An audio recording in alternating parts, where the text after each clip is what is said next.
We all know NXT has the best women's division in the world, but besides that, they might have made some two crucial mistakes on tonight's show. Welcome to the channel. Here we go through NXT every week, covering the worst and the best parts of the show.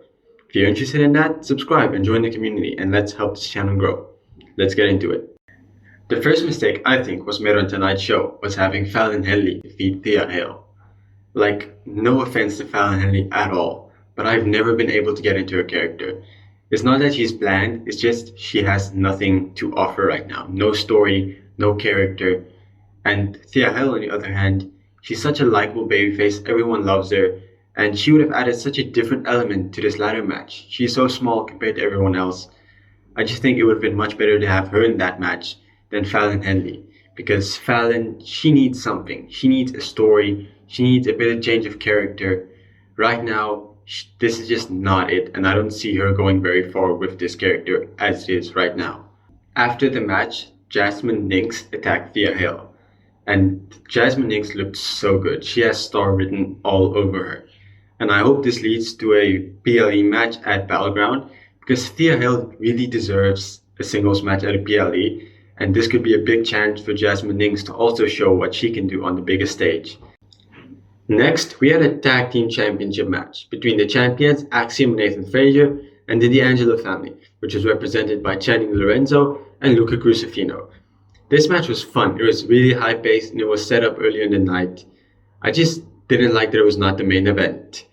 I feel like if you have a championship match, it should be represented highly. It should be higher up on the card, not this early. But then again, the tag division is really weak right now.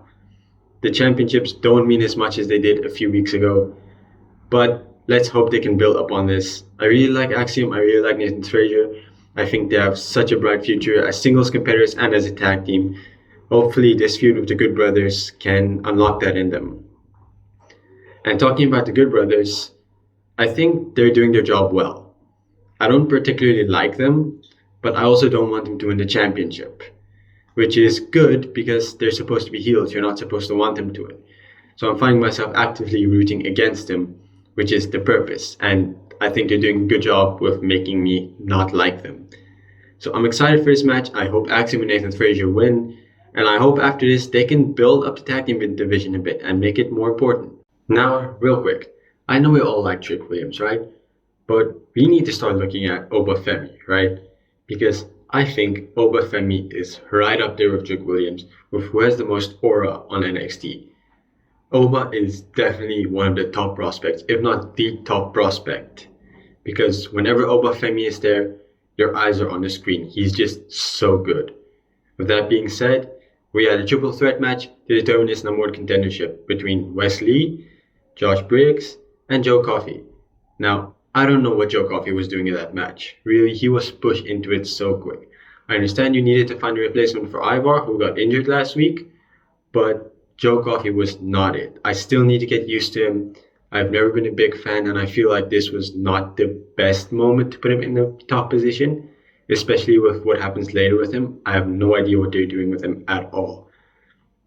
Now, Wes Lee ended up winning this match, but so did Joe Coffey. Both men pinned Josh Briggs at the same time. I have no idea what's happening with Josh Briggs either. He is not doing anything. He keeps losing. He doesn't have a solid character. He's just in limbo, which is not a fun position to be in for someone as talented as he is. And Joe Coffey, I don't think he stands any chance at winning this championship. Not against Obafemi. Definitely not against Wes Lee. He's not beating either man. So I think he's just there to take the pin, meaning Wes Lee might actually win. I don't know why they would make this a triple threat match unless they didn't want either Obafemi or Wes Lee to pin one another.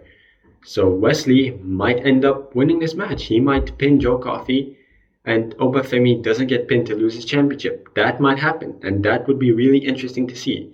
I think it makes the match a lot less predictable, and I am all for it. Next, we had everything that happened with Trick Williams and the NXT Championship, and I don't know how to feel about it.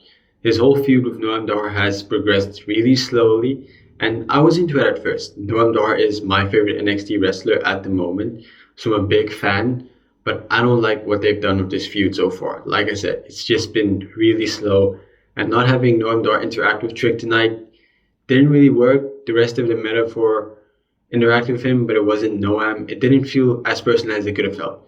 And then Callis attacked too. Like I said, Joe Coffey was all over the place tonight on NXT.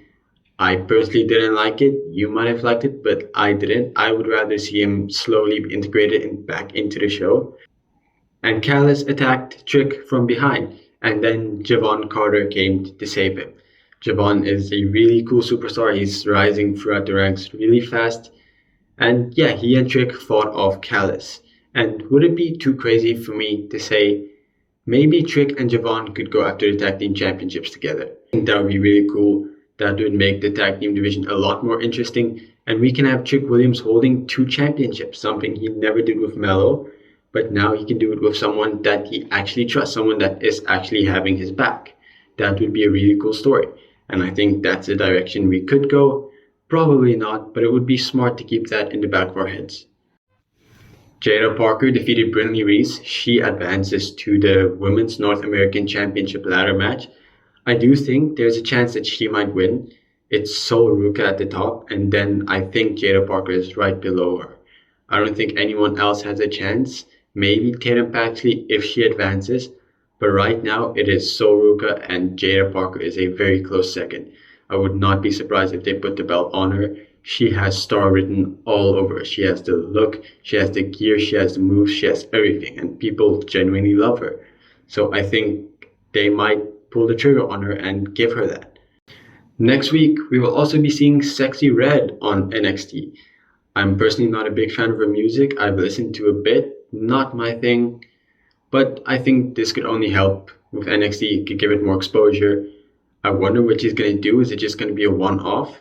I hope she becomes like a Logan Paul person, wrestling every now and again.